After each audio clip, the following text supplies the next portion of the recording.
Assalamualaikum warahmatullahi wabarakatuh. Alhamdulillah hamdan katsiran tayyiban mubarakan fih kama yuhibbu rabbuna wa yardah. Wassalatu wassalamu ala nabiyyina Muhammad wa ala alihi wa sahbihi wa man sara ala nahjihi bi ihsanin ila yaumidin wa ba'd. Saudaraku yang Allah muliakan, tidak ada kata yang pantas untuk kita ucapkan pada kesempatan kali ini kecuali bersyukur kepada Allah Subhanahu wa taala atas segala nikmat dan karunia yang Allah berikan dan Allah limpahkan kepada kita. Sebagaimana salawat dan salam semoga senantiasa tercurahkan kepada junjungan kita Nabi kita Muhammadin sallallahu alaihi wasallam beserta para keluarga, para sahabat dan orang-orang yang istiqomah berjalan di bawah naungan sunnah beliau sampai hari kiamat kelak. Allahumma inna nas'aluka ilman nafi'a wa na'udzubika min ilmin la yanfa'. Ya Allah, kami meminta kepada Engkau ilmu yang bermanfaat dan kami berlindung kepada Engkau dari ilmu yang tidak bermanfaat. Dan sebuah kebahagiaan kita bisa berkumpul pada kesempatan kali ini di hari ketiga dari bulan yang begitu spesial, bulan yang penuh dengan kebaikan. Seberat apapun kondisi seorang hamba, begitu ia masuk ke dalam Ramadan, ia masuk ke dimensi waktu yang penuh dengan kebaikan.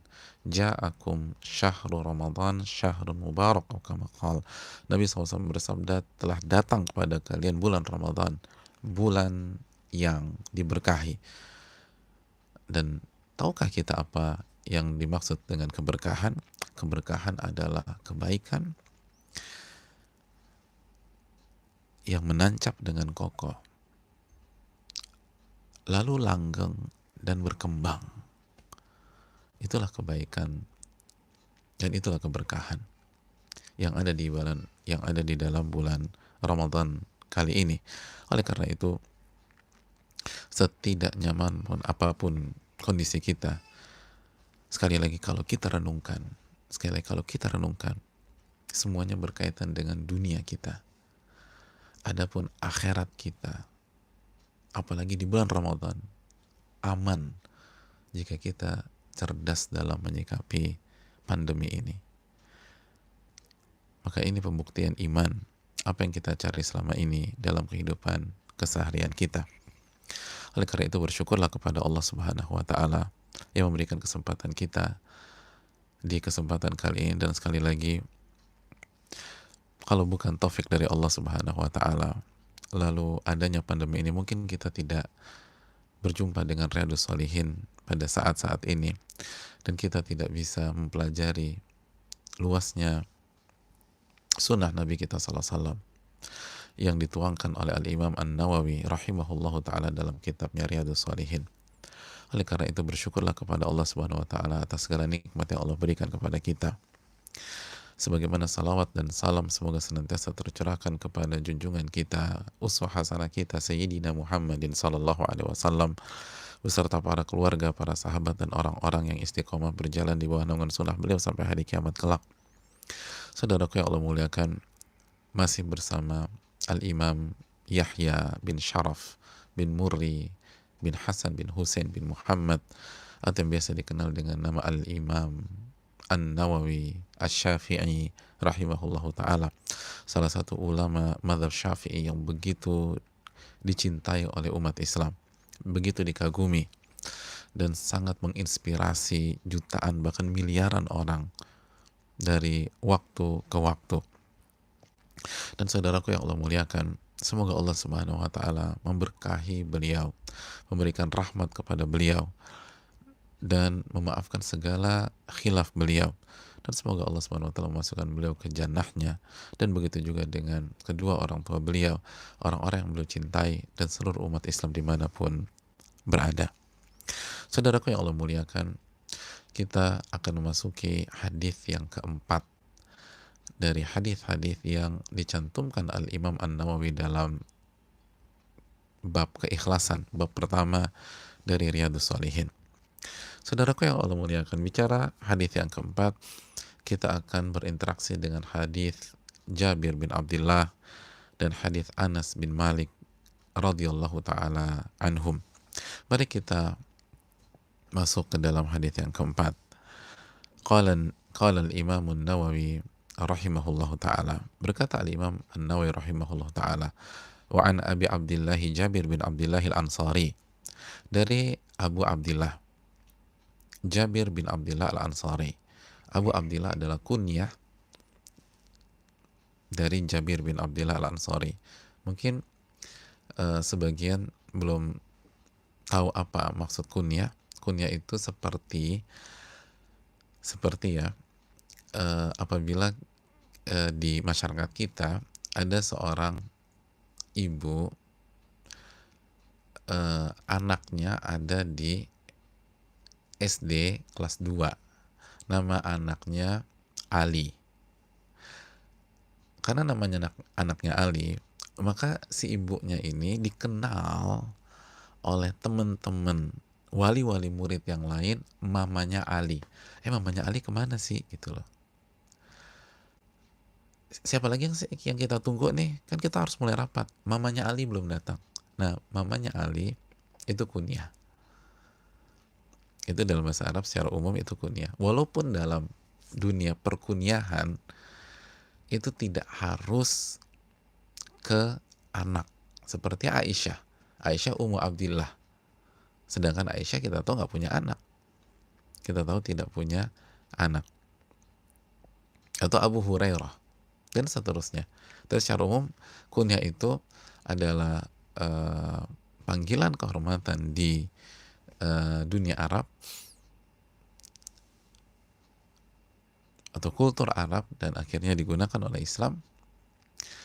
Dan kalau bahasa kita seperti mamanya Ali, lalu mamanya Aisyah gitu loh. Mamanya Aisyah apa kabar gitu. Itu namanya kunyah. Oke, kita lanjutkan sekilas info saja. Wa an Abi Abdullah Jabir bin Abdullah Al-Ansari. Abu Abdullah Jabir bin Abdullah Al-Ansari. Qala kunna ma'an Nabi sallallahu alaihi wasallam. Kami waktu itu bersama Nabi sallallahu alaihi wasallam fi Ghazah, dalam sebuah peperangan. Yang dimaksud peperangan di sini perang Tabuk. Perang Tabuk. Hadirin yang Allah muliakan, faqal, lalu Nabi sallallahu alaihi wasallam bersabda. Nabi kita sallallahu alaihi wasallam bersabda. Apa sabdanya? Inna bil Madinah. Sesungguhnya di kota Madinah saat ini. Mereka ada di mana? Mereka ada di perjalanan dalam peperangan Tabuk. Nabi berkumpul dengan para sahabatnya yang ikut berjuang bersama beliau. Lalu beliau bersabda, sesungguhnya di kota Madinah saat ini, la rijalan masirtum masira wa laqata'tum wadiya illa kanu ma'akum. Di kota Madinah saat ini ada orang-orang yang apabila kalian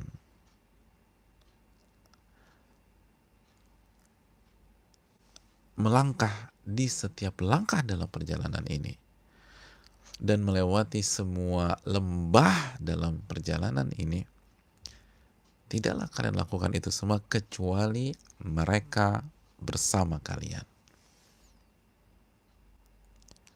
Mereka bersama kalian. Habasahumul marad. Tapi qadar Allah, mereka tidak ikut karena terhalang sakit yang mereka derita. Terhalang sakit. Jadi secara hukum mereka bersama kita nih. Tapi kenapa mereka nggak ada? Oh, ternyata mereka sakit, sehingga mereka nggak bisa ikut.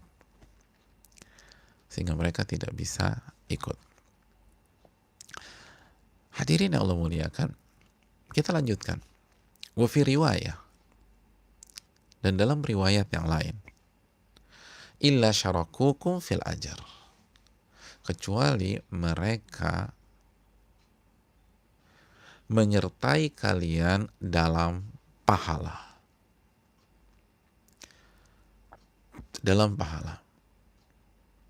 Jadi apa yang kalian dapatkan, mereka dapatkan. Kalian dapat 20 pahala, mereka dapat 20 pahala. Itu bahasa simpelnya. Kalian dapat 700 kali lipat, mereka dapat 700 kali lipat. Illa syarakukum fil ajar. Kecuali mereka tetap dapat. Padahal mereka ada di Madinah. Wa rawahul Bukhari, dan dalam riwayat yang lain yang diriwayatkan Al-Imam Al-Bukhari, sebelumnya riwayat Imam Muslim, an Anas, dari Anas bin Malik radhiyallahu taala an, qala raja'na min ghazwati Tabuk, kami pulang dari Tabuk menuju Madinah pada saat peperangan Tabuk. Ini jalan pulang dari Tabuk ke Madinah. Ma'an Nabi sallallahu alaihi wasallam. Pada saat itu kami bersama Rasulullah sallallahu alaihi wasallam, sama Nabi sallallahu alaihi wasallam. Jadi dalam riwayat ini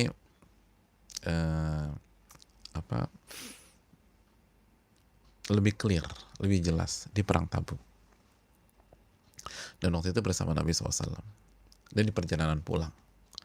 Faqal, lalu Nabi SAW di saat perjalanan pulang, beliau bersabda di hadapan seluruh pasukan, seluruh sahabat yang berjuang dengan beliau. Inna aqwaman khalfana bil Madinah. Sesungguhnya ada orang-orang yang tidak ikut bersama kita dan sekarang mereka ada di Madinah. Ada di kota Madinah. Masalakna syi'ban wala wadiyan illa wahum ma'ana habasahumul udhru. Tidaklah kita melewati jalan apapun, kaki bukit atau lembah, kecuali mereka bersama dengan kita. Mereka bersama dengan kita. Jadi mereka bersama dengan kita. Jadi tidaklah kita melewati Syi'ban. Syi'ban itu jalan di gunung, mungkin kaki bukit atau di dalam gunung, atau melewati lembah. Itu mereka bersama kita. Padahal fisiknya ada di Madinah.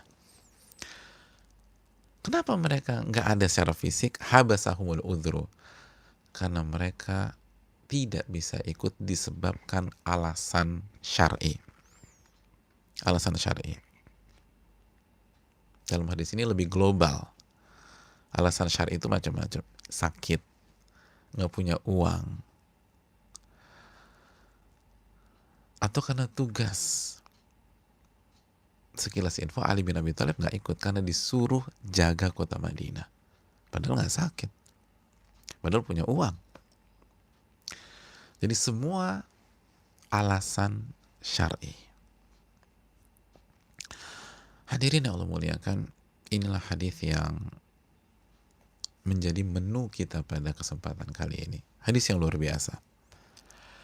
Sebelum kita masuk ke hadis yang begitu spesial ini, sebagaimana biasa, mari kita berkenalan dengan sahabat yang meriwayatkan hadis ini kepada kita.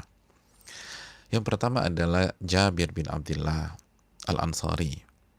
Jabir bin Abdullah Al-Ansari. Beliau adalah sahabat Nabi SAW dan ayahnya pun juga sahabat Nabi SAW. Masya Allah ya. Jadi anak dan ayah sahabat. Dan ini banyak, Umar, Ibnu Umar, dan lain-lain. Dan beliau salah satunya. Aisyah dan Abu Bakar, Asma dan Abu Bakar, banyak. Jadi beliau sahabat dan ayahnya pun Abdullah itu sahabat Nabi Sallallahu Alaihi Wasallam. Hadirin yang Allah muliakan, dan beliau dan ayahnya ini itu berlomba-lomba untuk beramal soleh. Berlomba-lomba untuk beramal soleh. Ini nggak mau kalah nih, ayah sama anak nggak mau kalah.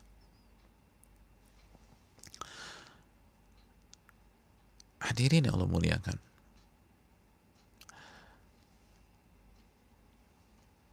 dan beliau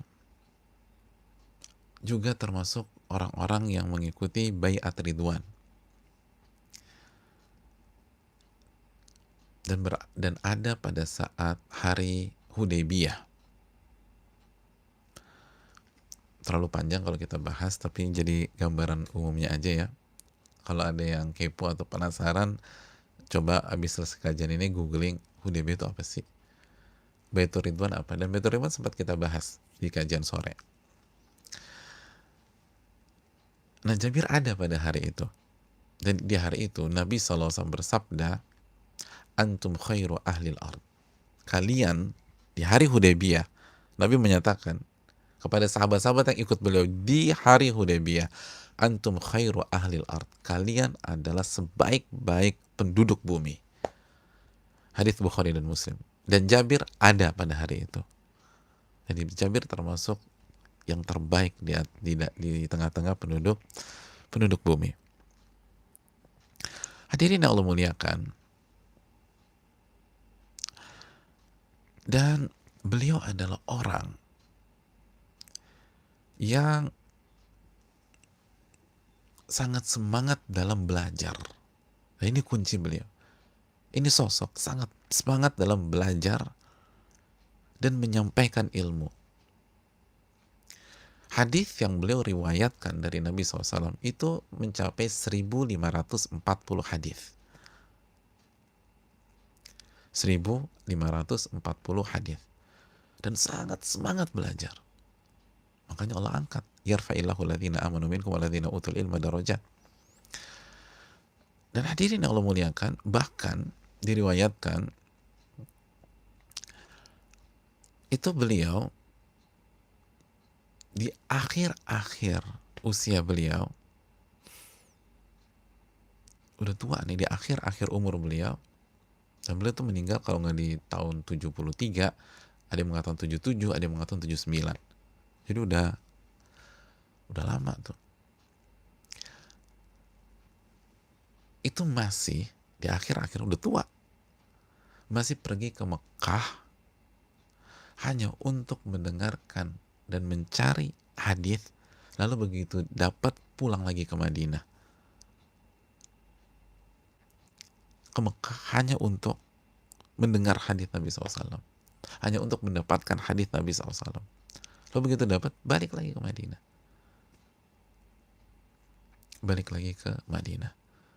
dan semangatnya nggak manja, nggak bilang, oh jauh, habis kajiannya jauh sih, aku kan loh, ini Madinah Mekah 450 kilo, nggak ada mobil, nggak ada bus, apalagi kereta seperti hari ini, dan udah tua, subhanallah. Hadirin yang Allah muliakan, itu Jabir bin Abdullah. Adapun perawi yang kedua, Anas bin Malik bin Nadhr radhiyallahu ta'ala an, atau yang biasa dikenal dengan asisten Rasul sallallahu alaihi wasallam, khadimnya Rasul. Kalau bahasa simpel, pelayannya Nabi SAW, tapi yang betul-betul asisten yang lebih enak bahasanya. Beliau dari kecil dibawa sama ibunya. Ada yang tahu siapa ibunya? Ya, Ummu Sulaim. Itu dibawa sama ibunya ke Rasul sallallahu alaihi wasallam. Masih kecil. Dan ini pelajaran bagi kita. Lalu ibunya mengatakan, ya Rasulullah, hadza ibni wa huwa gulamun katib. Ya Rasulullah, ini anakku. Dia ini masih kecil, tapi dia bisa menulis. Dia bisa nulis, dia bisa baca, dia bisa tulis. Yakhdimuka. Dan aku serahkan kepada engkau. Tugasnya melayani engkau. Allahu Akbar. Tugasnya anak melayani engkau. Subhanallah. Tugasnya ini anak melayani engkau. Faqabilah. Lalu Nabi terima dan cerdas. Ini ibu yang cerdas. Lihat bahasanya. Tugasnya melayani engkau, berkhidmat kepada engkau. Karena ibu yang cerdas tahu ketika anaknya berkhidmat kepada Rasul Sallallahu Alaihi Wasallam, otomatis itu hari-hari dipenuhi dengan ilmu. Dan itulah kita beradab kepada Nabi kita, melayani.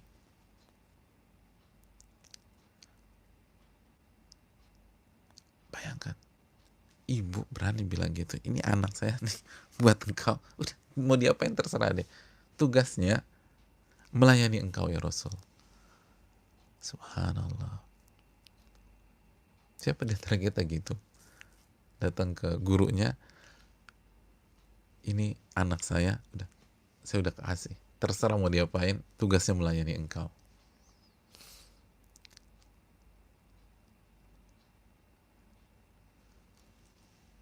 Dan itulah awal dari keberkahannya Anas bin Malik. Ini ibu yang cerdas tuh tahu bagaimana harus melangkah.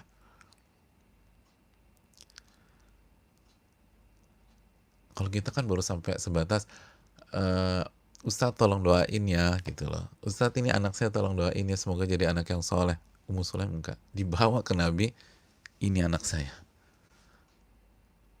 untuk melayani engkau. Akhirnya itu yang merubah hidupnya Anas bin Malik. Nabi mendoakan beliau, Allahumma akthir malahu wa waladah wa barik lahu fima a'taitah. Ya Allah, perbanyaklah hartanya Anas bin Malik dan perbanyaklah anak keturunan Anas bin Malik. Dan bukan hanya banyak, berkahi harta dan keturunannya. Apa yang terjadi? Anas bin Malik memberikan testimoni, itu harta saya banyaknya minta ampun, Masya Allah. Anas bin Malik mengatakan, inna mali la kathir, hartaku ini banyak. Dan bukan hanya harta yang banyak, wa inna waladi wa walada waladi la ta'adduna ala nahwi mi'ah al-yawm. Kata Anas bin Malik, dan anakku serta cucuku itu kalau ditotal itu mungkin sampai 100 orang. Subhanallah, anak, cucu, keturunannya tuh kalau ditotal nahwal mi'ah, kurang lebih 100 lah, kurang lebih 100. Lihat doa Nabi SAW dan lihat taufik dari Allah, lalu kecerdasan si ibu. Ibunya kasih, nih anak saya tugasnya berkhidmat kepada engkau, berkhidmat kepada engkau, apa aja lakukan. Dan benar, ini bukan basa-basi, ini bukan basa-basi. Anas bin Malik selalu mendampingi Rasulullah SAW di saat suka maupun duka. Di saat suka maupun duka. Di saat lapang maupun sulit. Beliau hadir di perang Badar. Padahal masih kecil. Kenapa? Mendampingi Nabi SAW. Disuruh berkhidmat sama ibu. Jadi bukan pas lagi santai-santai aja. Perang Badar ada. Dan beliau masih kecil, kata para ulama. Beliau masih kecil. Dan tugasnya berkhidmat kepada Nabi, melayani Rasulullah SAW, mendampingi Rasulullah SAW. Beliau ikut Hudaybiyah. Dan tadi ingat ucapan Nabi di saat Hudaybiyah, kalian adalah manusia terbaik di muka bumi. Beliau ada di sana. Beliau ikut umrohnya Nabi SAW. Dan haji wada beliau juga ikut. Subhanallah, ini berkahnya ibu nih. Udah nih, anak saya bawa nih. Anaknya disuruh bawa. Udah, bawa anak saya. Itu gak mudah loh. Ibu mana yang siap melakukan itu? Dia harus berpisah dengan anaknya, buah hatinya. Tapi itulah ibu yang punya cita-cita besar, gak pikirannya pendek. Ini berkah, ini ada Rasul, ini ilmu nih, ini ilmu di depan mata, ilmu kenabian, kerasulan, keberkahan, hidayah. Udah, anak saya kasih. Dan benar anaknya jadi baik, bukan lupa sama orang tua. Karena dididiknya dengan ilmu, bukan dengan uang. Kalau uang mungkin lupa sama orang tuanya. Enakan di sini, fulusnya banyak, sama emak mah nggak ada duitnya. Nanti begitu mikirnya. Kenapa? Karena dididik sama uang. Ini ilmu. Dan nggak mudah. Makanya siapa orang tua yang berani seperti itu? Kasih anaknya berkhidmat. Itu Nabi didampingin. Makanya kata fasahiban nabiyya atamma suhbah. Beliau benar-benar mendampingi Rasulullah SAW dengan pendampingan yang totalitas. Di mana Rasul itu berusaha Anas ada. sampai Nabi SAW wafat. Baru setelah Nabi wafat, beliau pergi ke Damaskus, ke Syam, lalu beliau pergi ke Irak, ke Basrah. Dan banyak ulama mengatakan itu sholatnya Anas itu luar biasa. Dan Abu Hurairah mengatakan, aku nggak pernah melihat ada orang yang sholatnya seperti sholatnya Nabi SAW, seperti Ibnu Ummi Sulaim, Anas bin Malik. Kenapa? Mendampingi Nabi. Jadi berubah total, pendampingan, berkhidmat, melayani, berubah. Bukan hanya uang dikasih, anak banyak, ibadah juga luar biasa. Ibadah luar biasa. Dan Anas bin Malik itu kalau sholat lail hatta tafattara qadamahu daman, itu sampai kaki lecet dan berdarah. Allahu Akbar. Lecet dan berdarah.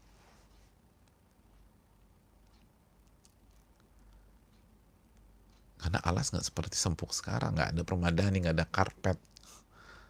karpet Turki, nggak ada segala macam, kasar, berdarah. Subhanallah.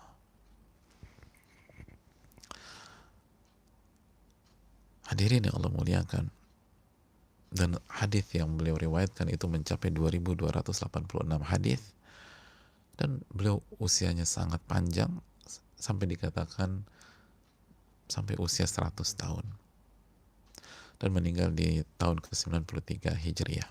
Allah Ta'ala bisawab.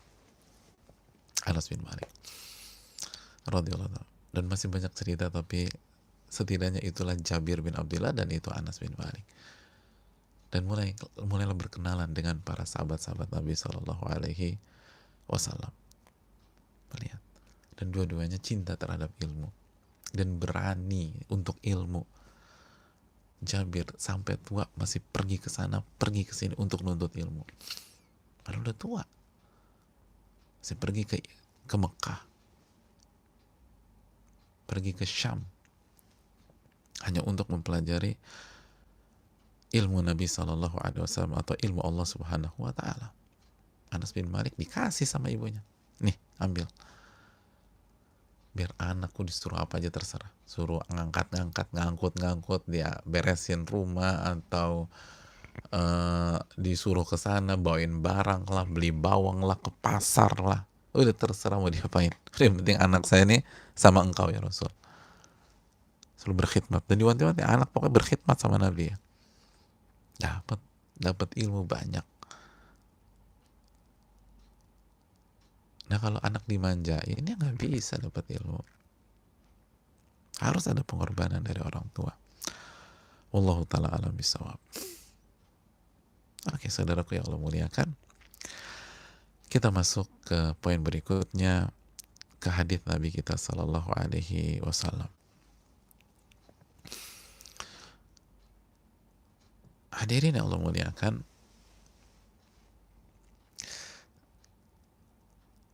hadis ini memberikan pelajaran kepada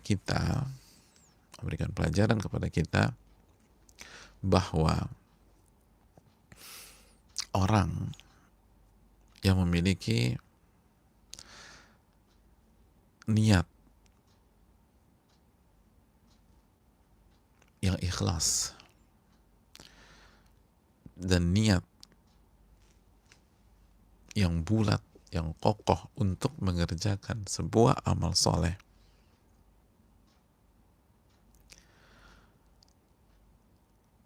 lalu dia tidak kerjakan itu amalan karena alasan syar'i,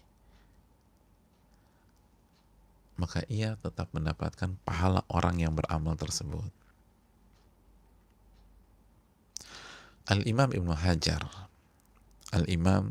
Hajar Al-Asqalani menyatakan, fil hadithi annal mar'a yablughu biniyatihi ajral amil idza mana'hu al-udhru 'anil amal. Jadi dari hadis ini kita bisa ambil pelajaran, seseorang akan mendapatkan pahala orang yang beramal sebuah amal soleh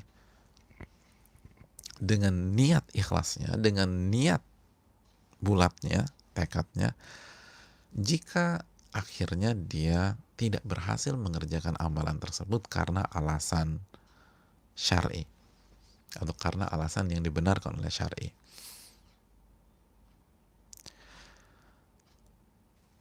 Jadi ini pelajaran berharga. Ini pelajaran berharga. Dan inilah lagi-lagi kaidah yang kita sebutkan dari awal pembahasan tentang niat. Ta'allamun niyah fa innaha ablagu minal amal. Pelajarilah niat, karena niat itu seringkali lebih cepat sampai daripada amal itu sendiri. Mengalahkan amalan itu sendiri. Artinya apa? Secara fisik, secara zahir, kita gagal beramal, tapi dengan niat kita dapatkan pahala tersebut. Kita dapatkan pahala itu. Ini hadisnya. Dan terapkan dalam kehidupan kita sehari-hari. Terapkan dalam kehidupan kita sehari-hari. Di saat-saat ini, kita yang udah niat pengen tarawih di masjid atau sholat di masjid, tapi qadar Allah ada kondisi seperti ini, dan ini arahan para ulama dunia,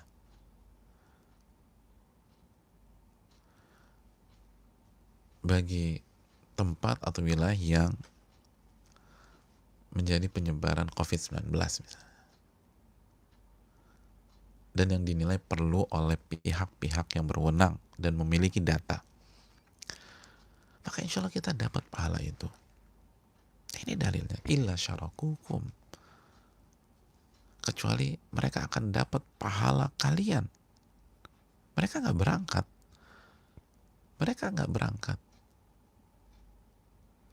tapi mereka nggak bisa berangkat bukan nggak mau, bukan nggak suka, bukan menghindar, bukan cari-cari alasan. Mereka nggak berangkat karena uzur. Dalam riwayat Bukhari, dalam riwayat Muslim tadi, habasahumul marad, karena sakit, bukan nggak mau sakit. Dan lihat Nabi SAW mengungkapkan dengan kalimat dan bahasa yang dalam, masirtum masiran wala qata'tum wadiyan, tidaklah kalian melewati sebuah jalan atau melewati sebuah lembah. Bahkan dalam Bukhari, masalakna syi'ba, di gunung sekalipun, kita lewatin gunung tuh, masuk gunung itu atau di kaki gunung, itu semua mereka pun dapat pahalanya. Karena kalau Nabi hanya mengatakan insya Allah akan dapat pahala jihad kita, orang berpikir oh pas perangnya aja atau pas bertemu dengan musuh. Oh enggak, ini dari langkah-langkah kaki dapat, sampai lewatin lembah dapat. Oh dalam ini saudaraku.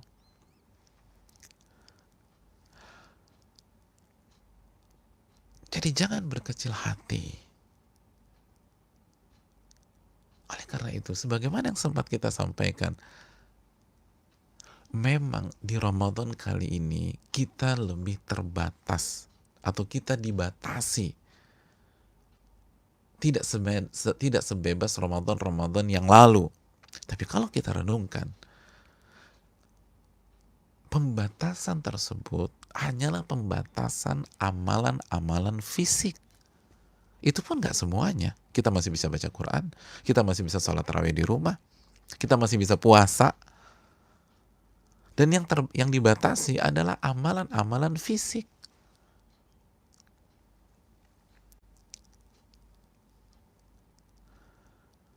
Ke masjid, iktikaf, umrah, semua fisik. Dan itu masih bisa didapatkan pahalanya dengan niat. Makanya pertanyaan, untuk apa sih kalian ke masjid? Kalau ke masjid untuk jualan, iya nggak bisa di cover sama niat. Kalau nyari uang. Kalau kita umroh, ke Mekah untuk beli emas misalnya, atau untuk beli gamis, atau untuk beli karpet atau sejadah, atau untuk beli korma di sana, betul, nggak bisa di cover sama niat. Tapi kalau kita ingin pahala, kita ingin keberkahan, kita ingin ganjaran, kita ingin surga, Anda bisa gunakan ini. Ini bukan kartu mati, Anda bisa pakai niat. Bisa pakai niat. Sebagaimana sabda Nabi SAW, illa syarakukum fil ajar. Mereka dapat pahala kalian. Mereka dapat pahala kalian. Apa yang kalian jalani, apa yang kalian lalui, mereka dapat semuanya. Hari ini yang dibatasi adalah amalan fisik. Adapun amalan hati, niat bebas. Nggak ada yang bisa batasi niat kita. Nggak ada yang bisa batasi niat kita.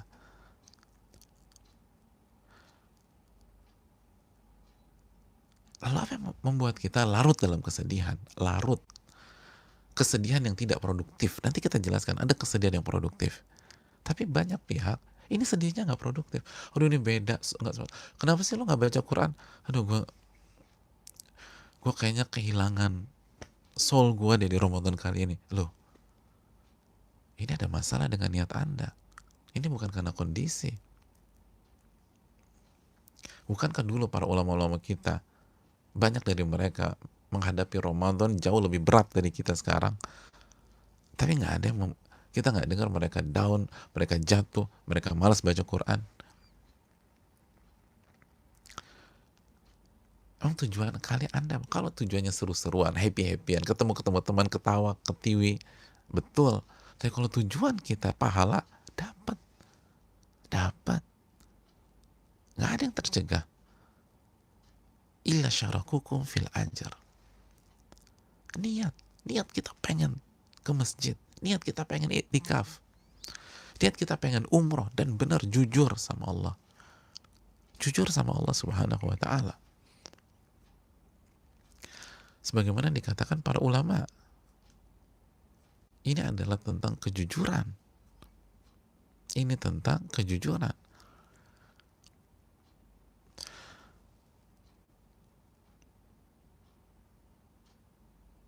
Maka saudaraku yang Allah muliakan, ilmu membuat kita optimis. Ilmu memberikan kita jalan keluar. Ilmu memberikan kita solusi. Sehingga kita dapat pahala dari amalan-amalan yang kita tidak lakukan. Wallahu ta'ala alam bisawab. Itu yang pertama. Pelajaran yang kedua.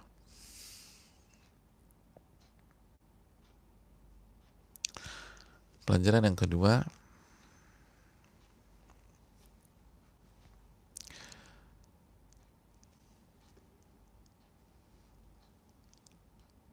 hadis ini memberikan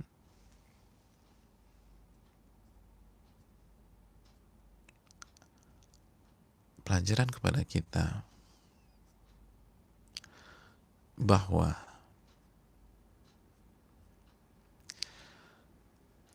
semakin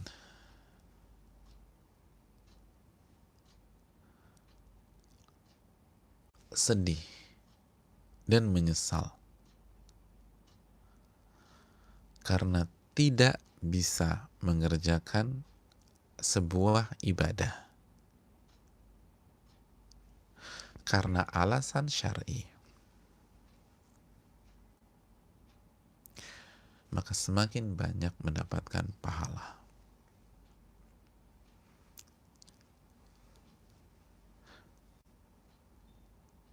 Ini dikatakan Al-Imam An-Nawawi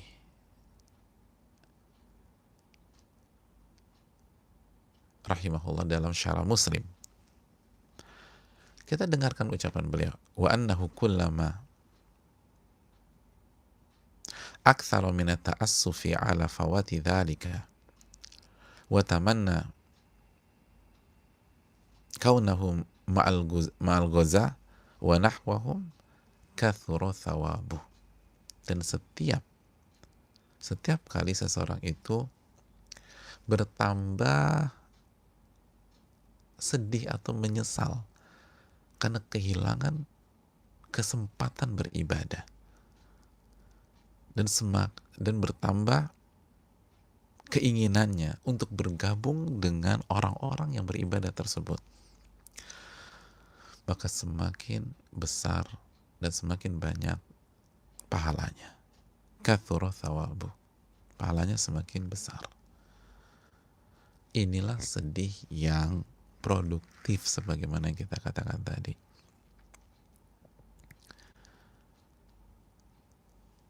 Dan tidak ada kontradiksi dengan bahagia misalnya dengan masuknya bulan Ramadan.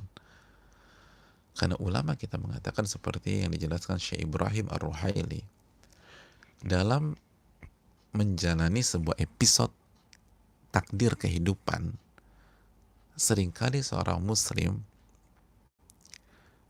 itu harus memainkan lebih dari satu amalan hati.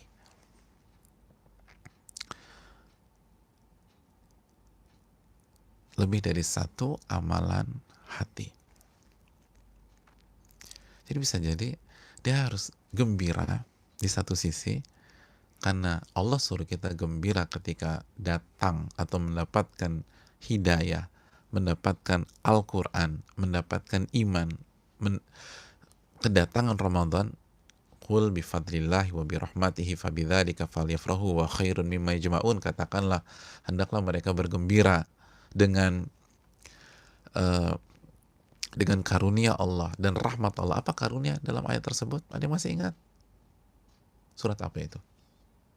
Sebelum kita bicara tafsir, itu surat apa?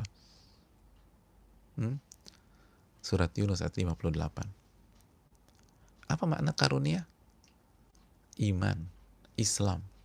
Dan apa makna rahmat? Al-Quran. Hendaknya mereka gembira ketika dapat itu semua. Ya, itu satu sisi dalam hati kita. Sisi lain, ada kesedihan tetap.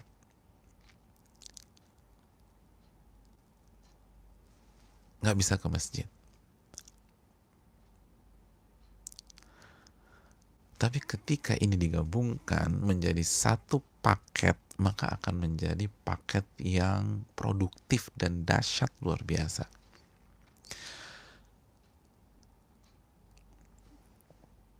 Dan dalil dalam masalah ini adalah, kata para ulama, ketika Nabi SAW kehilangan Ibrahim anaknya. Kan Nabi mengatakan, innal aina la tadma.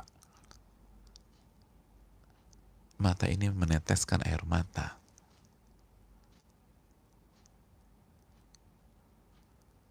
Wal qalb la yahzan. Dan hati ini sedih. Jadi Nabi sedih. Kenapa? Karena Nabi sedih dalam rangka mengungkapkan amalan hati yang bernama kasih sayang, rahmah. Nabi kan orang yang sangat kasih dan sangat sayang. Tapi di waktu yang sama, beliau pun adalah orang yang paling sabar dan ridho terhadap takdir Allah. Jadi dalam satu musibah dimainkan banyak amalan hati. Sedih, tapi di satu sisi sabar, lalu di sisi ridho terhadap takdir. Jadi nangisnya Nabi SAW ketika anak beliau wafat, itu bukan karena menolak takdir, enggak. Itu ungkapan kasih sayang. Karena Nabi juga menyatakan, Ar-Rahimun yarhamuhumur Rahman. Orang-orang yang penuh sifat kasih sayang akan dirahmati oleh Allah, akan disayangi oleh Allah. Irhamu man fil ardi yarhamkum man fis sama. Sayangilah yang ada di bumi, nanti yang ada di atas langit akan menyayangi Anda. Sekali lagi saudaraku yang Allah muliakan, ini sedih yang produktif, sedih yang positif, dan akan melahirkan semangat, spirit, bukan down, bukan melahirkan pesimisme, bukan. Makanya sekali lagi Imam Nawawi mengatakan setiap kita sedih, atau nyesel kehilangan peluang beramal soleh secara langsung dan berharap bisa bergabung dengan mereka. Lo sedih banget ya gitu loh. Kita pengen haji di tahun lalu misalnya, kalau lo nggak berhasil berangkat, terus pas di tanggal 8 orang-orang masuk Mina, tanggal 9, tanggal 10, tanggal 11 kita buka YouTube atau kita cek ke channel resmi panitia haji, terus kita lihat bagaimana orang itu di Arafah angkat tangan, terus itu nggak tertahankan, kita nangis, kita sedih, terus kita bilang saya pengen ada di sana ya Allah, saya pengen ada di sana, saya ingin gabung sama mereka. Kalau saya bisa masuk ke layar, saya masuk, bisa muncul di situ. Artinya ada keinginan. Itu pahala besar. Kathuru thawabu. Kenapa demikian? Kenapa Imam Nawawi mengatakan demikian?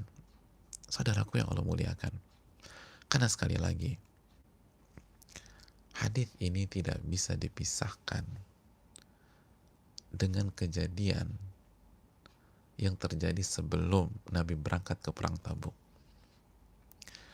Kejadian yang akhirnya Allah firmankan dan ceritakan dalam surat At-Taubah ayat 92. Jadi hadis ini ada sangat berkaitan dengan surat At-Taubah ayat 92. Dan ini juga dijelaskan para ulama tafsir seperti Al-Imam Ibnu Katsir dan lain-lain. Ketika itu saudaraku, Nabi belum berangkat ke Tabuk. Beliau masih ada di Madinah. Beliau didatangi oleh sebagian sahabat-sahabatnya. Dalam riwayat ada 7 orang. Ternyata mereka orang-orang yang gak mampu, orang-orang miskin, yang gak punya uang.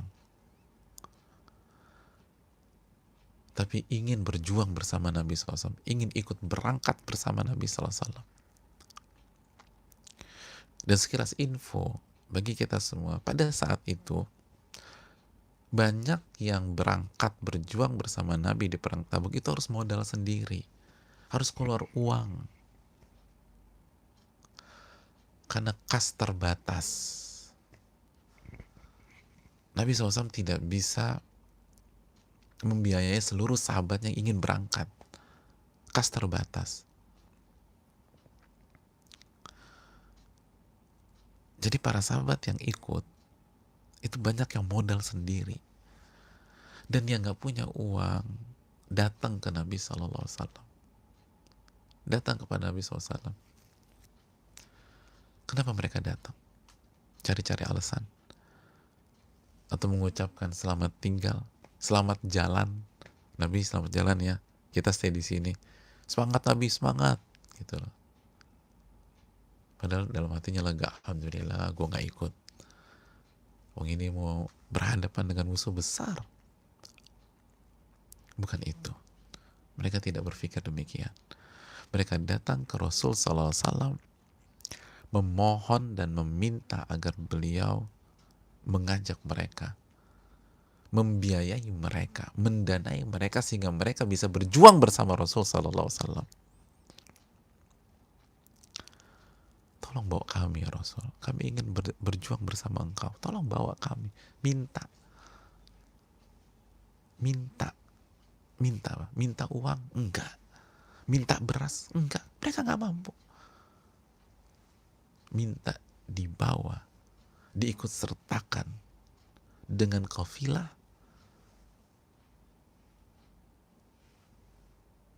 yang kemungkinan kembalinya ke Madinah 50-50. Namanya juga berjuang, namanya juga jihad. Peluang meninggal atau selamatnya 50-50. Kurang lebih kan demikian. Tapi mereka minta, tolong bawa kami, tolong ikut sertakan kami. Tolong ya Rasul, tolong.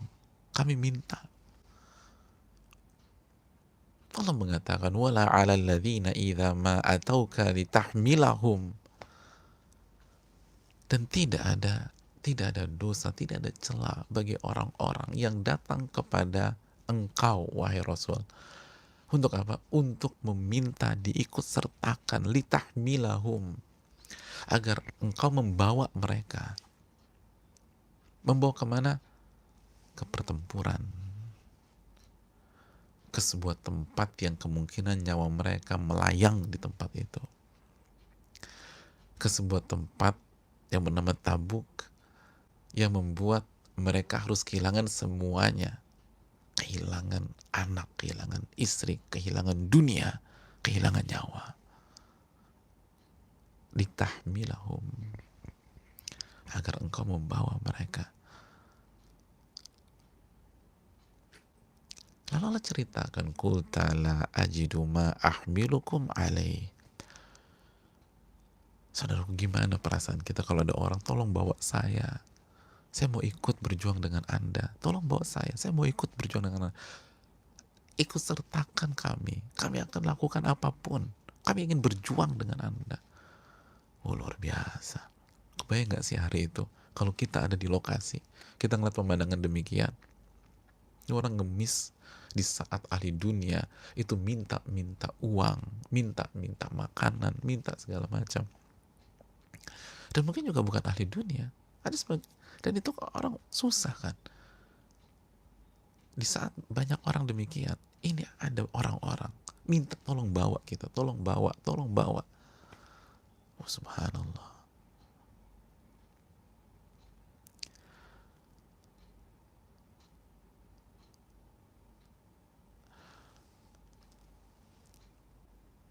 Kalau darurat dan kita ketika darurat lalu kita minta, kan hukum asal ad-daruratu bil madhurah, mungkin dikasih udzur. Minta dunia karena darurat, nggak ada uang lagi, dia bisa dapat udzur. Tapi pemandangan hari itu, mereka nggak minta uang, mereka nggak minta korma, mereka minta tolong bawa kita ya Rasul, tolong bawa, tolong ajak dalam perjuangan, tolong ajak kita dalam pengorbanan, kita mau ikut. Lalu apa yang terjadi? Qul la ajidu ma ahmilukum alaih. Dan engkau wahai Rasul merespon mereka dengan mengatakan, mohon maaf sekali lagi, saya nggak ada dana untuk mengikut sertakan kalian. Saya nggak ada dana untuk mengikut sertakan kalian. Udah nggak bisa. Sudah tidak bisa. Ini nggak mudah.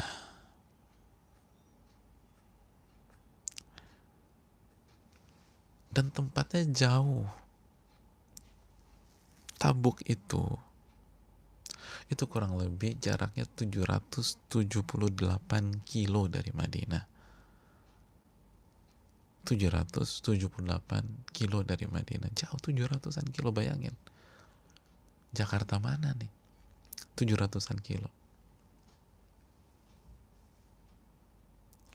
Jakarta Semarang aja kurang lebih 400 sampai 500 kilo kalau nggak salah. Ini 700. Kita nggak ada uang nih. Ini udah terbatas. Mohon maaf.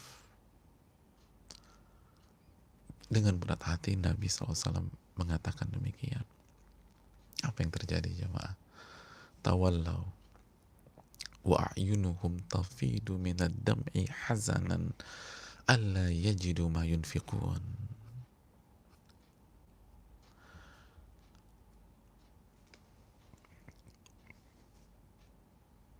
Itu kalimat-kalimat yang begitu santun dari Nabi SAW.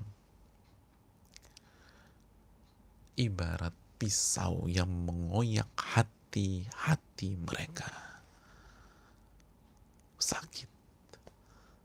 Akhirnya mereka pamit sama Nabi SAW. Tawallau. Lalu mereka berjalan pulang ke rumah mereka masing-masing.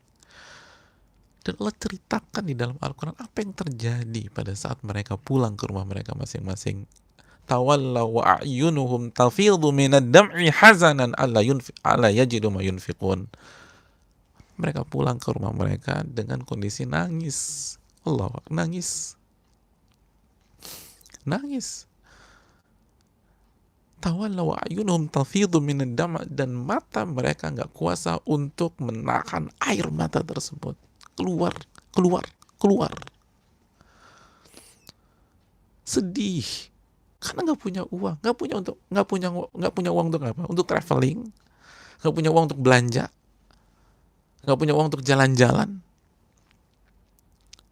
nggak punya uang untuk berjuang. Itu orang-orang beriman. Itu rijal. Itu orang-orang beriman. Sedihnya tuh itu. Gak punya uang, kemampuan untuk berjuang. Hazadan alla yajidu ma yunfiqun. Mereka gak punya uang untuk bisa diinfakkan di jalan Allah Subhanahu wa taala. Al-Imam Ibnu Rajab menyatakan dalam Lataiful Ma'arif ketika menjelaskan masalah ini, berkata banyak sebagian para ulama, hadza wallahi buka'ur rijal. Pemandangan itu demi Allah itu tangisan laki-laki, tangisan cowok. Apa maksudnya? Bukan diskriminasi antara cowok dan cewek, tapi kita sering bilang itu baru cowok tuh, itu laki-laki tuh. Sekali lagi bukan diskriminasi, tapi maksudnya adalah itu orang-orang beriman, itu para pejuang, itu patriot. Nah itu nangisnya tuh begitu. Mereka nangis, tapi kenapa mereka nangis? Why? Kenapa? Limadha? Kenapa orang nangis itu?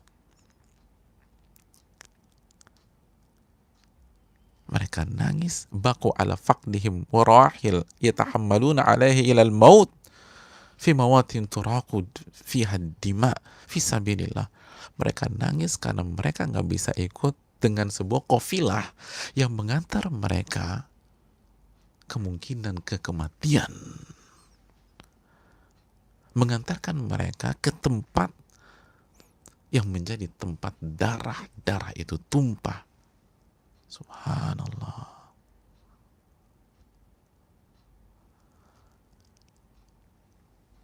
Lalu ulama mengatakan, wa amma, adapun yang menangis karena kehilangan bagiannya dari dunia dan syahwat-syahwat dunia, maka mereka persis seperti tangisan anak kecil yang kehilangan mainannya. Subhanallah. Kita yang nangis karena kehilangan dunia. Itu kata para ulama, bukan kata saya, kata para ulama. Itu kayak anak kecil yang nangis ketika mainannya diambil. Nangis tuh anak kecil. Mainannya diambil, nangis. Ah, itu ada kayak dia, kata para ulama. Kalau isunya adalah tentang uang, kalau isunya tentang dunia, orang-orang beriman tidak demikian. Para pejuang tuh nggak berpikir demikian. Tapi bagaimana itu dunia mereka pakai di jalan Allah Subhanahu wa taala. Kaya nggak ada masalah. Tadi perawi hadis ini kaya. Anas bin Malik kita katakan tadi kaya. Tapi kemana harta itu digunakan? Dan lihat orang-orang miskin di zaman Nabi. Nggak baper dengan kekayaan orang kaya. Nggak tertarik. Mereka dalam hadis ini nggak peduli orang kaya itu punya apa. Yang mereka isu dari mereka adalah, ajak saya ya Rasul, ajak saya mau ikut juga. Kata Rasul, mohon maaf nggak bisa nih, udah full, nggak ada uang. Nangis ya Allah, nangis. Tapi itu laki-laki itu nangis begitu.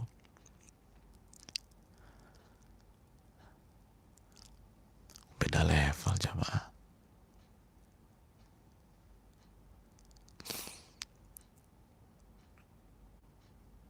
Tangisan mereka diabadikan di dalam Al-Quran, difirmankan oleh Allah,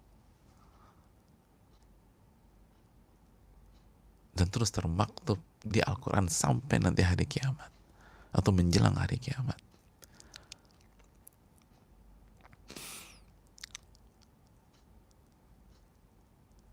Lihat betapa mahalnya tangisan mereka, coba. Bukan hanya pahala yang mereka dapat. Itu yang dikatakan Imam Nawawi. Semakin kita, ya Allah, kok nggak bisa ya saya beramal ya. Tapi ini bukan karena kelalaian, ini bukan karena malas, ini bukan karena kehilafan. Dalam kasus ini kan bukan, ini karena nggak punya uang. Ini karena alasan syar'i. Ini bukan karena mental yang down. Ini bukan karena jiwa yang rapuh dan lemah. Ini karena nggak punya uang. Alasan syar'i. Nggak punya uang. Pengen ikut. Kayak bisa. Nangis. Mereka lah orang-orang yang mendapatkan, tidaklah satu langkah kalian derapkan, mereka dapat pahalanya. Kalian lewat lembah, mereka dapat pahalanya. Mereka lewat kaki gunung, mereka dapat pahalanya. Pokoknya semua yang kalian lakukan, mereka dapat pahalanya. Dan orang-orang yang punya uzur yang lain.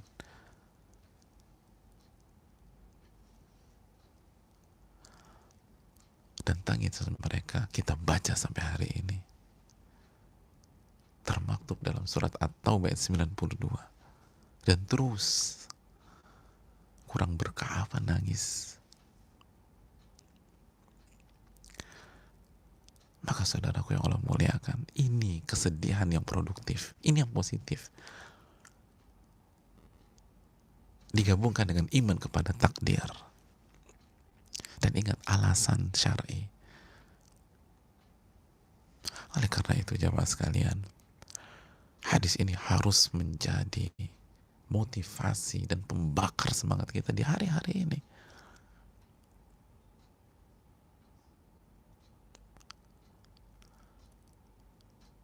Gak heran Allah mengatakan radhiyallahu anhum wa radu'an. Allah ridho kepada para sahabat dan mereka ridho kepada Allah.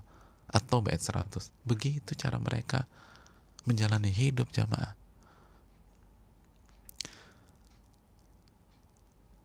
Dan marilah kita meneladani mereka dengan segala keterbatasan kita. Ini bisa disampaikan, semoga bermanfaat. Wassalamualaikum warahmatullahi wabarakatuh. Kita buka sedikit waktu untuk tanya jawab.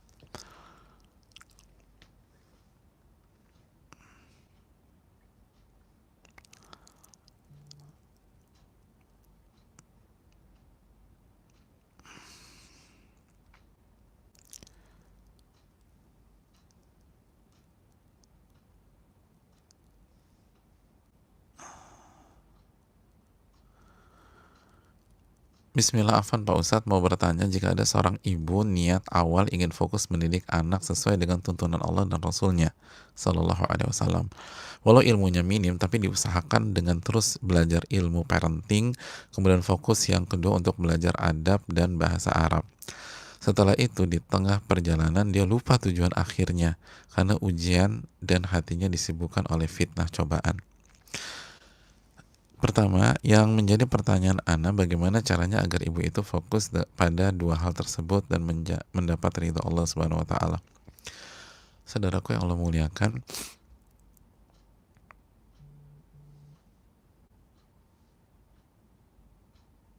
memang nggak mudah istiqomah, itu jawabannya. Makanya kan para ulama mengatakan al-istiqomah khairun min alfi karamah. Istiqomah itu lebih baik daripada 1000 karomah. Karena susah sekali. Dan kalau yang dimaksud adalah ujian dan fitnah cobaan pada hari-hari ini, hari-hari ini memang ajang pembuktian, saudaraku. Allah berfirman dalam surat Ali Imran ayat 179, maka Allahu liyadharal mu'minin ala ma antum alaih. Allah nggak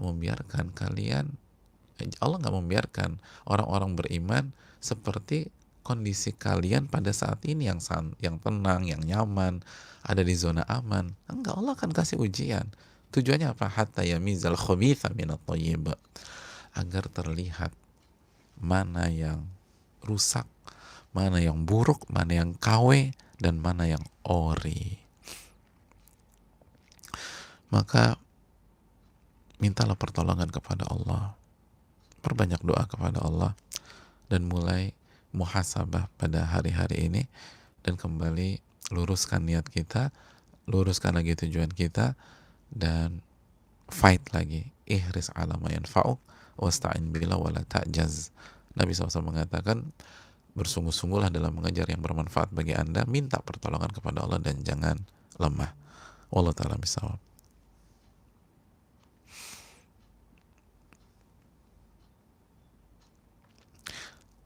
Assalamualaikum warahmatullahi wabarakatuh. Waalaikumsalam warahmatullahi wabarakatuh. Semoga kita selalu dilimpahkan rahmat oleh Allah. Amin ya rabbal alamin. Saya ingin bertanya Ustaz, terkadang kita ingin selalu membenarkan niat dan mencoba untuk ikhlas mengharapkan hanya wajah Allah dalam ibadah ataupun melakukan amal baik, tapi terkadang terbesit di dalam hati ingin riya, ingin dipuji, dan niat yang tidak mengharapkan Allah. Bagaimana caranya Ustadz menghadapi hati yang terkadang ada sesuatu yang membisikkan selain untuk mengharapkan Allah? Ini selalu saya alami Ustadz. Saya takut berdosa dan amalan saya tidak diterima Allah dan takut menjadi orang-orang munafik. Barakallahu fikum. Ya, terima kasih atas pertanyaannya. Yang pertama, ikhlas itu mahal. Ikhlas itu mahal.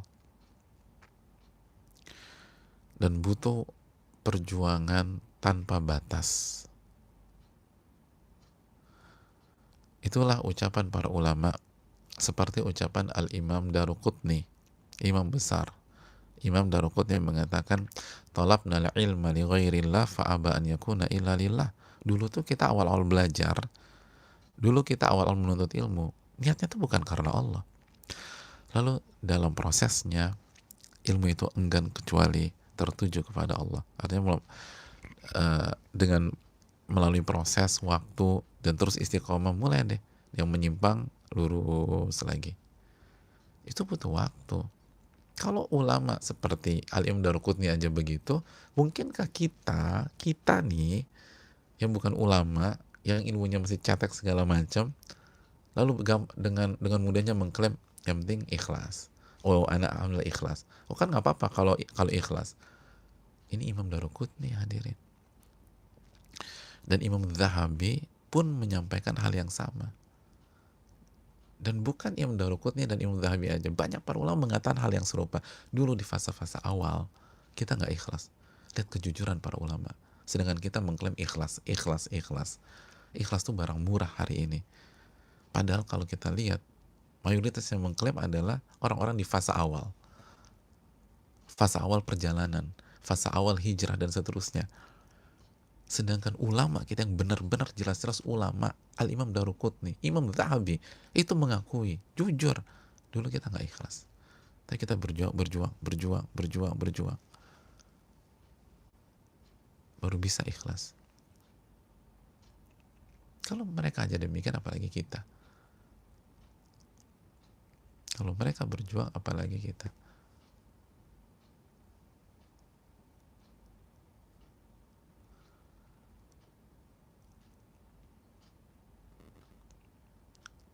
Kita terlalu gampang. Makanya kan kita ingatkan, Imam Ibn Abi Mulaika mengatakan, adraktu thalathina ashabin Nabi SAW kulluhum yakhafu nifaqu ala nafsi. Aku bertemu dengan 30 sahabat Nabi, semuanya khawatir kemunafikan, tidak ikhlas. Dan yang ditemui Imam Ibn Abi Mulaika itu nama-nama besar. Dijelaskan Ibnu Hajar dalam Fathul Bari, bisa dicek dalam Tahdhibul Kamal dan buku-buku yang lain. Dan dalam Tahdhibul Kamal di Al-Mizzi, itu ketemu Aisyah radhiyallahu taala anha, Ibnu Abbas, Ibnu Umar. Jadi kalau itu, bagaimana dengan kita? Butuh waktu, terus istiqomah, minta kepada Allah Subhanahu wa taala. Minta kepada Allah Subhanahu wa taala. Kan kita sebutkan Al-Imam Muhammad bin Munkadir mengatakan, saya memperjuangkan amalan hati 40 tahun. Siapa Al-Imam Muhammad bin Munkadir? Sayyidul Qurra, itu pemimpinnya para ahli-ahli Quran, 40 tahun. Siapa kita? Maka maka marilah kita jaga dan minta pertolongan kepada Allah Subhanahu wa taala.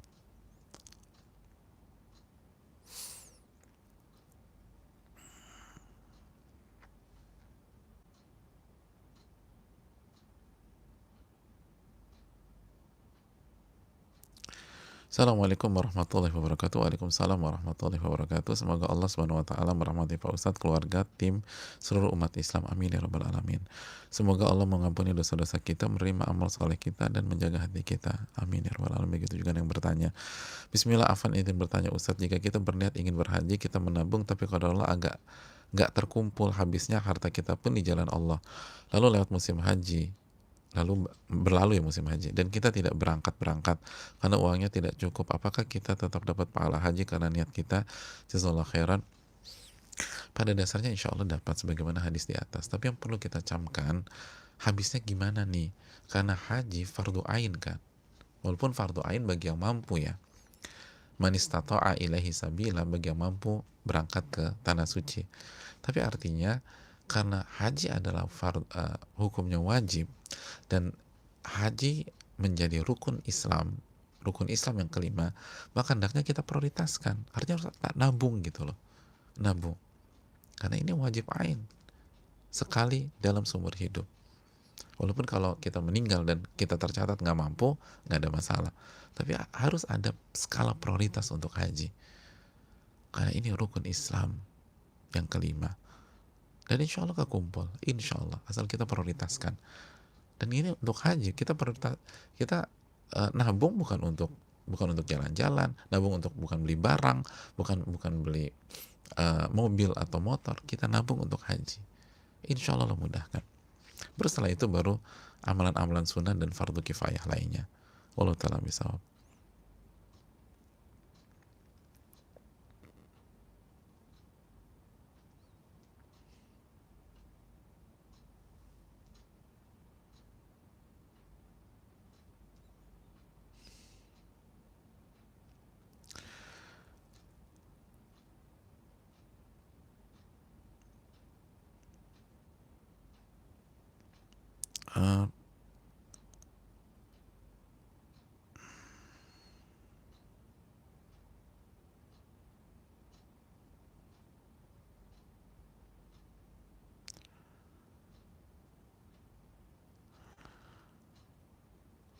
Ustadz, saya mau bertanya terkait niat. Saya jawab satu pertanyaan aja ya, karena ada dua pertanyaan ini. Karena salah satunya panjang. Bolehkah merubah niat? Contohnya seperti ini, saya pernah berniat di malam hari ingin berpuasa sunnah Senin Kamis esok hari, namun ternyata keesokannya saya baru ingat sepertinya puasa Ramadan saya belum lunas. Kemudian saya ingin mengganti amalan puasa hari tersebut menjadi puasa qadha saja. Bolehkah seperti itu Ustadz? Syukran wa jazakallahu khairan Ustadz. Ya, terima kasih atas pertanyaannya. Merubah niat, pembahasannya cukup panjang di dalam ilmu fikih, dalam kaidah fikih pertama, al-umur bimaqasidiha. Jadi pembahasannya cukup panjang. Intinya bisa ya, bisa tidak. Nggak semuanya bisa, nggak semuanya enggak. Contoh dalam kasus ini, kalau misalnya kita ingin rubah setelah masuk waktu subuh, jadi ingatnya nih jam 6, jam 7, jam 8, baru kita mau rubah ke puasa qadha, Allah Ta'ala tidak bisa. Kenapa? Karena untuk puasa wajib, untuk puasa Ramadan atau mengqadha, butuh niat dari malam.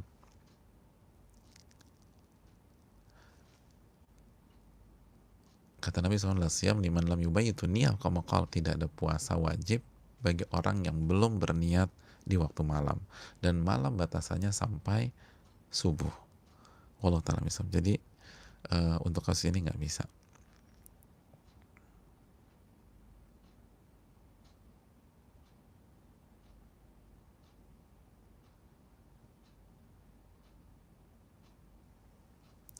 Assalamualaikum warahmatullahi wabarakatuh. Waalaikumsalam warahmatullahi wabarakatuh. Ustadz, saya dan suami hidup cukup sederhana, namun kami sangat berkeinginan setiap tahun bisa berumrah setiap tahun, karena sangat-sangat rindu beribadah dan berada di tanah haram. Kemudian sangat rindu untuk bisa berhaji. Kami sudah berencana untuk membayar DP ONH Plus dari pemasukan A, tapi kalau pemasukan tersebut turun lebih lama dari yang kami perkirakan, dan ini sudah dua kali terjadi, kami ridho dengan takdir Allah, namun tentu ada rasa sedih karena belum bisa haji dan berumur lagi. Berarti udah pernah haji belum ya? Apakah hadis hari ini juga berlaku untuk kami? Barakallahu fikum, fikum barakallah. Pada dasarnya kalau belum pernah haji ya, ini kalau belum pernah haji, pada dasarnya umroh sebelum haji diperbolehkan. Kita umroh dulu, padahal kita belum haji, itu boleh. Dalilnya adalah itu praktek Nabi SAW. Nabi umrohnya berapa kali? 4. Nabi umrohnya 4 kali. Dan Nabi hajinya sekali. Dan haji beliau yang satu-satunya itu dilakukan setelah 3 kali umroh. Jadi diperbolehkan. Hanya saja dengan kondisi kita kayak gini susah dan lain sebagainya, maka kalau kita sudah umroh sekali, maka kalau bisa target berikutnya haji. Uang untuk umroh dialokasikan ke ONH saja, karena ONH mahal sekarang, nggak mudah. Jadi kalau uangnya udah mau kumpul dipakai buat umroh, ya kapan hajinya? Kalau kondisi kita kan hidup sederhana, hanya kondisi kita cukup sederhana. Jadi setelah udah umroh, doa di sana, lalu misi berikutnya haji. Tawakal kepada Allah, berusaha. Kalau ternyata kita udah berusaha terus belum berangkat juga, insya Allah hadis ini bagian dari kita, atau sebaliknya ya, kondisi kita bagian dari hadis ini, insya Allah taala. Ini yang bisa disampaikan. Makasih banyak. Semoga hari kita diberkahi oleh Allah Subhanahu Wa Taala, dan semoga puasa hari ketiga ini itu bisa baik, bisa diterima oleh Allah, dan performanya lebih bagus daripada puasa hari kedua dan hari pertama kemarin. Terima kasih banyak. Semoga bermanfaat. Subhanakallahumma wa bihamdika, asyhadu an la ilaha illa anta, astaghfiruka wa atubu ilaik. Assalamualaikum warahmatullahi wabarakatuh.